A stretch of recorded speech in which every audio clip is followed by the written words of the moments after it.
Guys, কি করছিলে? বসে বসে মোবাইল ঘাটছিলে তো? আর মোবাইল দেখতে দেখতে হঠাৎ করে আমার এই ভিডিওটা তোমার ফিডে চলে এলো। কি যদি এসে থাকে তাহলে বলবো you guys are very lucky, খুব ভাগ্যবান। কারণ আজকের এই ভিডিওটাতে আমি এমন একটা জিনিস তোমাদের শেখাতে চলেছি। তার আগে একটা জিনিস বলো, তোমাকে একটা জিনিস বলো, সেটা হচ্ছে তুমি কি চাও যে তোমার আশেপাশে থাকা মানুষগুলো, তুমি যার সঙ্গে প্রেম করছো বা কাউকে তোমার ভালো লেগেছে, তাকে প্রপোজ করতে চাইছো, বা কাজের জায়গায় যে কোনো জায়গায়, তুমি কি চাও যে সেই মানুষগুলো তোমার কথায় উঠে বসে, তুমি যা বলবে সেটাই শুনবে? অবশ্যই চাও, আমরা প্রত্যেকে চাই। আর এটা কিভাবে করা যায় জানো তো? এটা করা যায় সেই পদ্ধতি বা উপায় দিয়ে যেটাকে আমরা বলি ডার্ক সাইকোলজি। সাইকোলজি মানে মনোবিজ্ঞান, ডার্ক মানে মনোবিজ্ঞানের কালো দিক, অন্ধকার দিক, যেটা বহু মানুষ জানে না। আর আজকের এই ভিডিওতে আমি এরকম এমন কিছু ডার্ক সাইকোলজি নিয়ে আলোচনা করব যেগুলো তোমরা কোনোদিন কোথাও শুনেছো বলে আমার মনে হয় না। আর এগুলো যদি সঠিকভাবে ব্যবহার করতে পারো তাহলে তুমি যে কোনো জায়গায় যে কোনো মানুষকে সহজে তোমার নিয়ন্ত্রণে, কন্ট্রোল নিতে পারবে, তোমার নিজের কথায় চালাতে পারবে। একটা জিনিস জানবে, যত বড় বড় কোম্পানি আছে না, যত বড় বড় মানুষ, পলিটিশিয়ান আমাদের চারপাশে ঘোরাফেরা করে, তারা এতদিন ধরে তোমার উপরে, আমার উপরে, আমাদের উপরে এই ডার্ক সাইকোলজি ব্যবহার করে আমাদেরকে কন্ট্রোল করে এসেছিল। কারণ এই কৌশলগুলো তোমরা জানতে না, তোমরা টেরই পেতে না। কি জানতে চাও? কি সত্যি যদি জানতে চাও তাহলে এই মাইন্ড ম্যাটার বাংলা চ্যানেলটা সাবস্ক্রাইব করতে ভুলবে না, লাইক করতে, আর অনেক অনেক শেয়ার করতে, আর কি করতে, কমেন্ট করতে।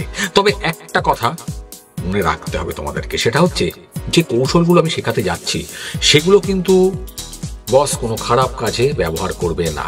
কারেক্ট? যদি তুমি গোটা পৃথিবীকে, গোটা বিশ্বকে নিজের ইশারায়, অঙ্গুলি হিলনে এইভাবে চালাতে তৈরি থাকো, তাহলে কমেন্টে লেখো আই অ্যাম রেডি। যাদের মন দুর্বল, যাদের মন উইক, তারা এখনই এই ভিডিও দেখাটা বন্ধ করতে পারো, ভিডিওটা স্কিপ করে যেতে পারো, আমার কোনো অসুবিধা নেই। কারণ একবার এই পথে যে পা বাড়ায় সে আর ফিরে আসতে পারে না। তাহলে চলো খেলা শুরু করা যাক।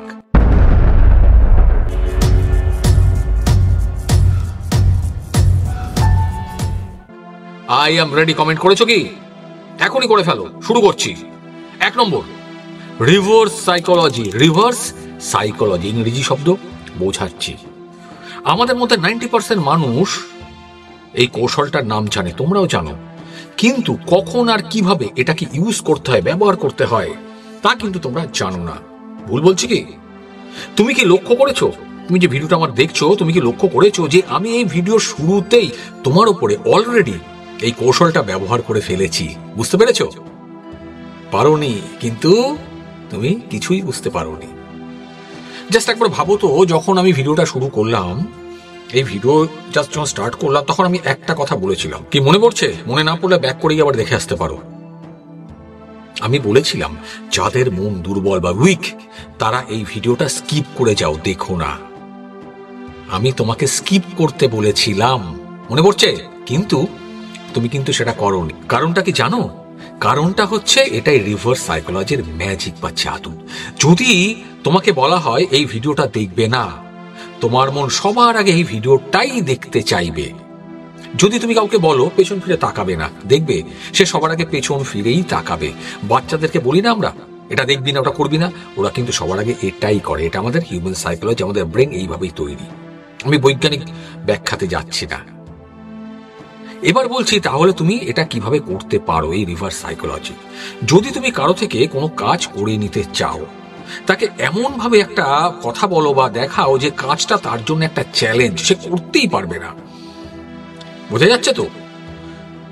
যেমন ধরো একটা উদাহরণ দিই, তাকে বলো যে আমি জানি তুমি এটা সময় মতো শেষ করতে পারবে না, তোমার দ্বারা হবে না। তোমার গার্লফ্রেন্ড বা বয়ফ্রেন্ডকে বলতে পারো আমি জানি তুই টাইমে আসবি না। দেখবে সে সেটা ভুল প্রমাণ করার জন্যে, সে তো টাইমেই আসবে, সে এই কাজটা করে দেখাবে। এটাতে আমাদের ব্রেন আনন্দ পাবে, একটা ডোপামিন রিলিজ হয়। এটা হিউম্যান সাইকোলজি। কি বুঝতে পারছো তো? করে দেখো, 100% কাজে দেয়। এরপর আসছে 2 নম্বর, ভীষণ ইম্পর্টেন্ট, স্কিপ করো না ভিডিওটা। সেটা হচ্ছে চয়েস ইলিউশন। চয়েস ইলিউশন, পছন্দের বিভ্রম। এটা প্রত্যেক দিন, প্রতিনিয়ত, প্রত্যেক জায়গায় তোমরা ফেস করো। ভালো করে শোনো। দেখো, মানুষ যখন মনে করে যে সে নিজেই একটা ডিসিশন নিচ্ছে, সিদ্ধান্ত নিচ্ছে, তখন সে সবচেয়ে বেশি খুশি হয়, হ্যাপি হয়, হয় না? তুমি যখন ভাবো আমার ডিসিশনে সবাই করছে, এটা আমি বললাম বলি আমি খুব খুশি, হয়তো একই জিনিস। এই ট্যাকটিকটা বা কৌশলটা বা টেকটিকটার মূল কথা হলো তুমি কাউকে দুটো ডিফারেন্স টাইপের অপশন দেবে, রাইট? কিন্তু মাথায় রাখবে দুটো অপশন এমন তুমি দেবে যাতে তুমি যেটা চাইছো সেটা যেন কমপ্লিট হয়, সেটাই যেন হয়। যেমন ধরো, তুমি হয়তো কাউকে বললে যে আজ কাজটা করবে নাকি কালকে করবে। সে হয়তো ভাববে যে তার কাছে একটা অপশন আছে, কিন্তু আসলে তাকে কাজটা আজকেই করতে হবে। একটা ছোট্ট আরেকটা উদাহরণ দিই, সেটা হচ্ছে ধরো তুমি তোমার ভালোবাসার মানুষটা, গার্লফ্রেন্ড বা বয়ফ্রেন্ড যে আছে, তাকে হয়তো বললে যে দেখ তুই আমার জন্য এটা করবি, পারবি করতে। দেখবে সে যদি সত্যিকারের ভালোবাসে, তার মনে যদি সত্যিকারের ভালোবাসা থাকে, সে কিন্তু অবশ্যই এই কাজটা আজকেই তোমার জন্য করবে। কারণ ব্যাক অফ দ্য মাইন্ড একই জিনিস চলে আমাদের মাথার ভেতরে, যদি আমি কাজটা করতে পারি তাহলে আমি একটা সুনাম বা রিওয়ার্ড পাবো, আমাকে ভালো বলবে। এই যে ভালো বলবে, যে ভালো বলে, ভালো লাগা, এইটা কিন্তু প্রত্যেক মানুষ চায়, তুমিও চাও। তোমাকে যদি আমি এই মুহূর্তে বলি তুমি খুব ভালো, ইউ আর ভেরি নাইস, তোমার দেখতে খুব সুন্দর, ভাল লাগে না শুনতে? একই জিনিস, আমাদের মস্তিষ্ক বা ব্রেন ভালো জিনিসটা শুনতে বা নিতে পছন্দ করে। আর এই কাজটাই করেন আমাদের পলিটিশিয়ানরা, সেলস কোম্পানিগুলো, আর প্রভাবশালী ব্যক্তিরা, ক্ষমতাবান ব্যক্তিরা। যেমন ধরো পুজোর আগে, ঈদের আগে, যে কোনো সময় বা দিওয়ালির আগে একটা ধামাকা সেল দেয় না দোকানে, 10%, এটার সঙ্গে ওটা ফ্রি, ওটার সঙ্গে ওটা ফ্রি, এটা ফ্রি চলে না? এই অফারগুলো তোমাকে মনে করিয়ে দেয় যে তুমি সেরা এবং সঠিক জিনিসটা কিনছো বলে তুমি এটা তোমাকে ফ্রি দেওয়া হচ্ছে, you are the right person, correct? আর এতে কি হয়, আমাদের মনের ভেতরে একটা উৎসাহ তৈরি করে, উদ্দীপনা তৈরি করে, এটা দিচ্ছে, এটা কিনলে আমি পাবো, দারুণ বলছে আমাকে। আর তোমাকে ওরা বাধ্য করে তার দোকান থেকে কিছু না কিছু কিনতে। এরপরে তুমি প্রাইস পেলে না পেলে এটা তোমার উপরে। আর এই পদ্ধতিটা প্রত্যেকটা বড় বড় কোম্পানি আমাদের উপরে ইউজ করে আসছে, আমরা বুঝতেও পারছি না। এরপর আসছে 3 নম্বর কৌশল, ভয় দেখিয়ে কাজ করানো। ফিয়ার, ভয়। মানুষকে ভয় দেখিয়ে নিজের নিয়ন্ত্রণে আনা বা নিজের কন্ট্রোলে আনাটা না একটা বহু পুরনো পদ্ধতি, বহু বছর ধরে, বহু দিন ধরে হয়ে এসছে। যেমন ইতিহাসে বলে হিটলার, তোমরা নাম শুনেছ। হিটলার ইহুদিদের, জার্মানিদের জন্য একটা হুমকি হিসেবে তুলে ধরেছিল, এটা থাকলে পরে খুব খারাপ হবে, আর মানুষদের মনে তাদের প্রতি ভয় ঢুকিয়ে দিয়েছিলেন। আজকালও কিন্তু এই কৌশলটা ব্যবহার হয়, কিন্তু এটা খুব সাধারণভাবে। যেমন পলিটিশিয়ানরা, রাজনীতিবিদরা যারা ভোটে দাঁড়ান, সামনে বহু জায়গাতে ইলেকশন আসছে, বহু স্টেটে, বহু দেশে ভোট আসছে। এই রাজনীতিবিদরা যারা ভোটে দাঁড়ান তারা বলেন যে যদি আমি না জিতি, আমাকে যদি না জেতাও, তাহলে কিন্তু রাজ্যের, স্টেটের প্রচুর সমস্যা হবে, তোমরা সবাই বিপদে পড়বে। আর বড় বড় কোম্পানিগুলো কি বলে, তারা একই জিনিস, আজকের অফারটা শেষ দিন, তুমি না কেন আর পাবে না। আবার সম্পর্ক বা রিলেশনের ক্ষেত্রেও না এটাই ব্যবহার করা হয়। একজন মানুষ, ধরো তুমি যাকে ভালোবেসেছো, তুমি বুঝতে পারছো না, সে তোমাকে প্রথম থেকে প্রচুর ভালোবাসা, মনোযোগ, অ্যাটেনশন দিয়ে তোমাকে তার উপরে না ডিপেন্ডেন্ট করে দেবে। তুমি তাকে ছাড়া কিছু দেখতে পাচ্ছ না, ভাবতে পারছো না। এতে তোমার মনে তাকে হারানোর একটা ভয় তৈরি হয়, ফিয়ার। সে যদি চলে যায়, সে যদি হারিয়ে যায়, এটা সাইকোলজি, মনোবিজ্ঞান। তারকে বাধ্য হয়ে তুমি তাকে কাছে পেতে তার সমস্ত কথায় রাজি হয়ে যাবে। কথাগুলো বোঝার চেষ্টা করো বন্ধুরা। এরপরে যে 4 নম্বর কৌশলটা শেখাতে যাচ্ছি না, ভীষণ ভীষণ ইম্পর্টেন্ট, মিস করো না। এটাকে বলা হয় ক্যামেলিয়ন ম্যানিপুলেশন। ক্যামেলিয়ন ম্যানিপুলেশন শব্দটা তোমরা একটু জানো। গিরগিটির মতো আচরণ, গিরগিটি যেমন রং বদলায়, গিরগিটির মতো আচরণ। একটা জিনিস জানবে যে আমরা তাদেরকে বেশি বিশ্বাস করি যে মানুষটা আমারই মতো। এটা হয় না। তুমি যাকে ভালোবাসো, পছন্দ করো, কেন পছন্দ করো? কারণ তুমি দেখো তার মধ্যে তোমার কিছু গুণ দেখতে পাচ্ছ, কারেক্ট? আর এই কৌশলটা তুমি যদি ব্যবহার করো, তাহলে তুমি কি পারবে? তুমি পারবে অন্য মানুষটা কি ভাবছে, তার মেজাজটা কিরকম, তার পার্সোনালিটি কিরকম, সেই অনুযায়ী নিজেকে পাল্টে ফেলবে। বোঝাচ্ছি, যেমন একটা গিরগিটি একটা পাতার উপরে থাকলে সবুজ হয়ে যায়, ফুলে গেলে ফুলের রং নিয়ে নেয়, কালার চেঞ্জ করে, রং পরিবর্তন করে, তেমনি তুমি তোমার কথা বলার ধরন, শরীরের ভাষা, তার প্রতি যে আগ্রহ যেটা আছে, সেটাকে তাকে দেখে তার মতো করে চেঞ্জ করার চেষ্টা করো। ধরো তোমার ভালোবাসার মানুষটা বা তুমি যার সামনে আছো সে সিক্রেসি ভালোবাসে, কোনো কিছু বলে না, তুমিও সিক্রেসি নিয়ে কথা বলবে। ধরো সে দেখলে খুব ক্লান্ত হয়ে এসছে, তুমি বলবে হ্যাঁ খুব ক্লান্ত লাগছে তোমাকে। যদি সে খুব বড় বড় কথা বলছে, উচ্চাকাঙ্ক্ষী দারুণ দারুণ কথা বলছে, তুমি তার সঙ্গে একই রকম হাই লেভেলে বড় বড় কথা বলতে থাকো। এতে তার মনে হবে যে এই মানুষটা তুমি যে কথা বলছো ও তো আমারই মতো, হ্যাঁ সে তো আমার আত্মার সঙ্গী, ও তো আমার মনের মানুষ একদম, হ্যাঁ দেখো তো দারুণ, একেই আমার চাই। তবে একটা কথা জানবে, এটার কোনো ভুল ব্যবহার করবে না। এমন কিছু বলে ফেললে হ্যাঁ যে সে বুঝে গেল, তাহলে কিন্তু তুমি এই ট্যাকটিকটা বা টেকনিকটা ইউজ করতে পারবে না। এরপর আসছি 5 নম্বর, মিররিং এফেক্ট, প্রতিফলন কৌশল। এটা দারুণ কাজ করে। এই কৌশলটা হলো কারো বিহেভিয়ার, হ্যাঁ তার ইমোশন, হ্যাঁ তার কথা বলার ধরন, সে কিভাবে কথা বলে সেটার মতো করে তোমাকে কথা বলতে হবে, অনুকরণ করতে হবে। হ্যাঁ যদি তুমি ধরো কারোর সঙ্গে একটা গভীর রিলেশন সম্পর্ক তৈরি করতে চাইছো, তাহলে তাদের কথা তাদের সুরে একটু টাইম নিয়ে রিপিট করো। যেমন সে যদি বলে আজকে না প্রচুর খেয়েছি, একদম পেট যে অবস্থা না, পেটে গ্যাস হয়ে গেছে, তুমি একদম বলবে হ্যাঁ রে তোকে দেখে তো মনে হচ্ছে এরকম, খুব ক্লান্ত, শরীরটা খারাপ খারাপ লাগছে, কি হয়েছে তোর?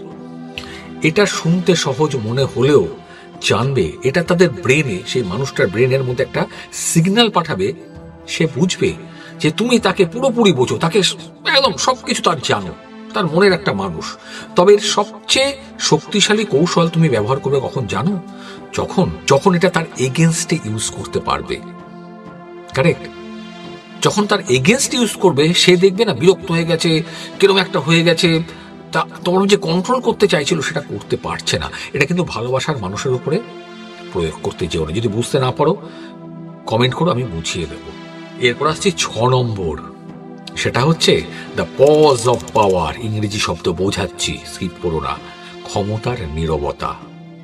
যখন পলিটিশিয়ানরা বক্তৃতা দেয় না, কথা বলতে বলতে চুপ হয়ে যায় কিছুক্ষণের জন্য, তারা আমাদেরকে অবজার্ভ করে আমরা কি বলছি, আমাদের এক্সপ্রেশন কি, এটা সেই রকম। জানবে যে ক্ষমতার অর্থ সবসময় বেশি কথা বলা কিন্তু নয়, বরং কখনো কখনো চুপ করে থাকা। সাইকোলজি কি বলে জানো? সাইকোলজি বলে যে যে মানুষটা কম কথা বলে, অল্প কথা বলে, তার প্রত্যেকটা শব্দের না ভ্যালু, ওয়েট থাকে। যখন তুমি কথা না বলে শুধু চুপ করে থাকো আর সামনের মানুষটার চোখের দিকে তাকিয়ে থাকো, তখন তার মধ্যে একটা চাপ তৈরি হয়। সে তোমার এই যে চুপ করে থাকাটা, যেটা বললাম পলিটিশিয়ানরা বক্তৃতা দেয় চুপ করে থাকে, আমাদের অবজার্ভ করে। তখন কি হয়, যে মানুষটার সামনে তুমি চুপ করে আছো, সেই নীরবতা, এই যে চুপচাপ, সেটা ভাঙার জন্য নিজের মনের কথাগুলো বলে ফেলে।